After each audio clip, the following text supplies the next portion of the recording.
Module 4 discussion of Chapter 5 Acid, Bases and Salts. This is page number 83. We are going to learn about the salts. The first question is, what are salts? Salts are those substances which are formed by the neutralization reaction between the base and the acid. I repeat, what is the salts? Salts are the substances formed by the neutralization reaction between a base and an acid. What is the example? Sodium chloride, NaCl. This is also known as the common table salts. This sodium chloride or the common table salt is formed by the neutralization reaction between the base and the acid. Now the reaction between the base is sodium hydroxide, this is the base, and the acid, hydrochloric acid, is Cl. Between the reaction, the neutralization reaction between this base, the sodium hydroxide, and the acid, hydrochloric acid, forms the substance known as the salt. Am I clear?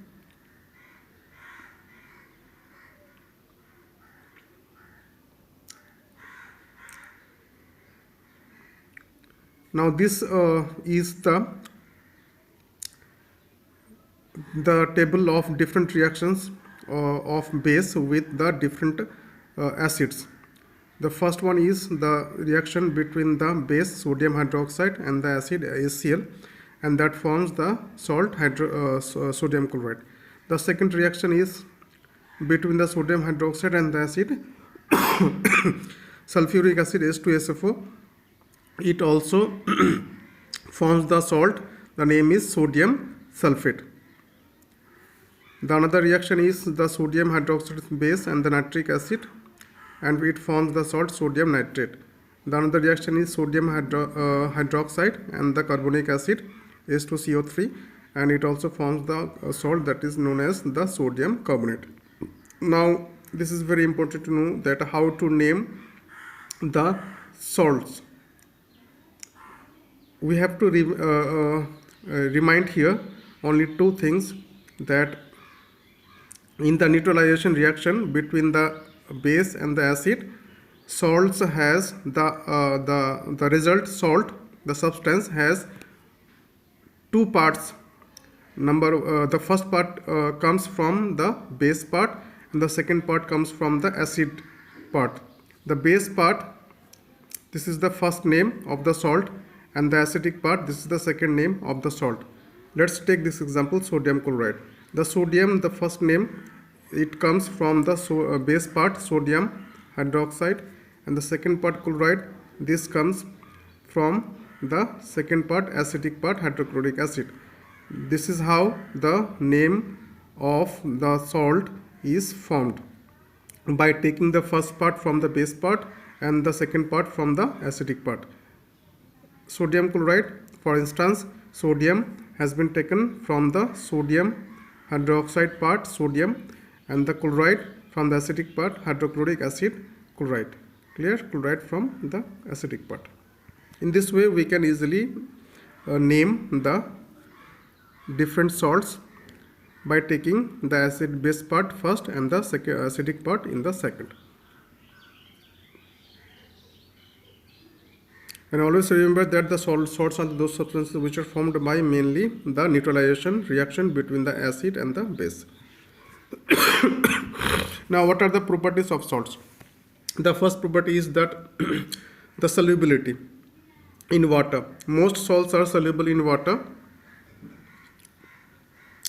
There are also examples of a few salts which are not soluble in water, such as the lead chloride and the silver chloride. They are partially soluble in water.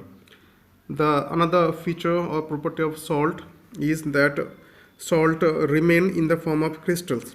Salt remains in the form of crystals. Now in this case we have to learn what is hydrated salt and what is the anhydrated or anhydrous salt. Always we should remember that on evaporating the water from the salt solution, I repeat, On evaporating the water from the salt solution, the crystal of salts are formed or obtained. How the crystal of salt are obtained? Answer is, on evaporating the water from the salt solution, the crystals of salts are formed. Now these crystals are apparently, although they are dry, but they include a very little, or we can say the good amount of water, and the presence of water in the crystal of salt is known as the water of crystallization. I repeat, what is the meaning of water of crystallization?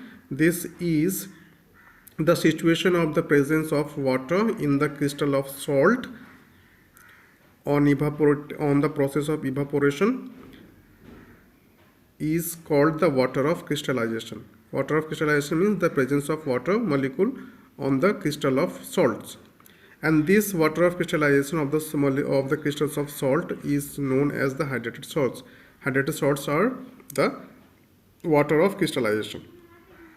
The opposite of hydrated salts are known as the anhydrated or the anhydrous salt, and this is often mainly by heating the hydrated salt crystals.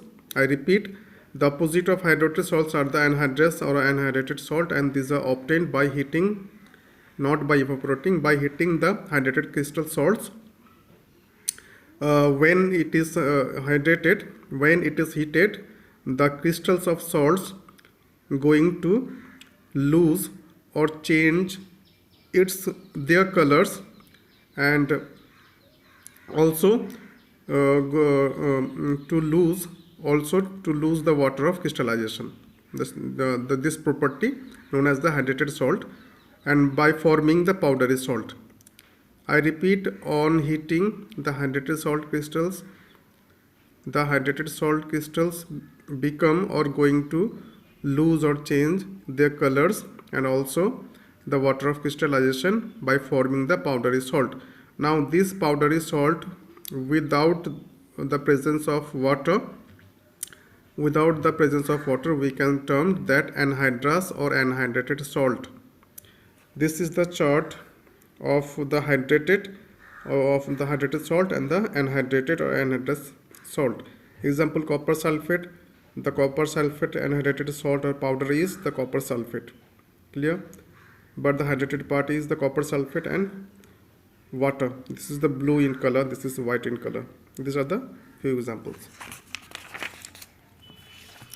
Now we can easily demonstrate an activity in order to observe the effect of heating on the crystals, and in order to do this, we have in our hand the crystals of copper sulfate, the crystal of copper sulfate. This is blue in color.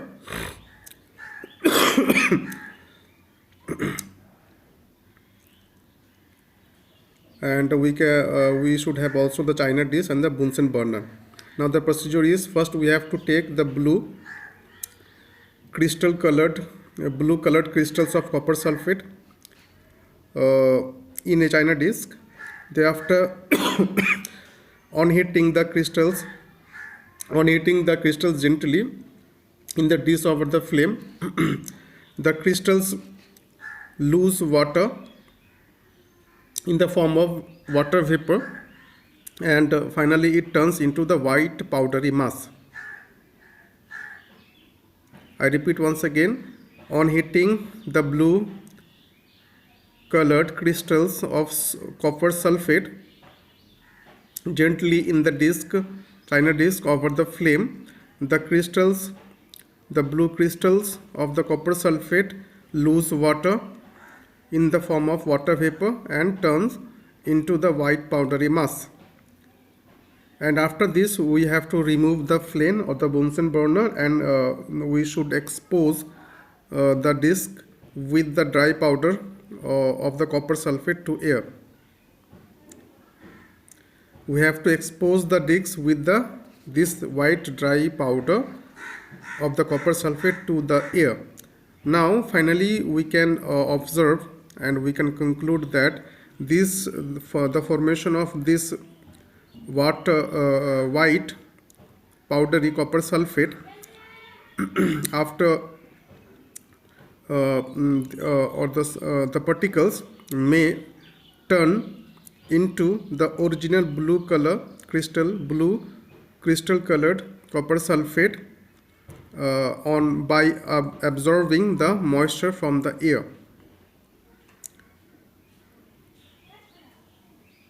Once again I repeat, on heating, the blue colored crystal of copper sulfate turns into the white powdery copper sulfate, and this process can also be reversed on absorbing the moisture from the air by the particles, these white copper sulfate particles. This is how we can prove this.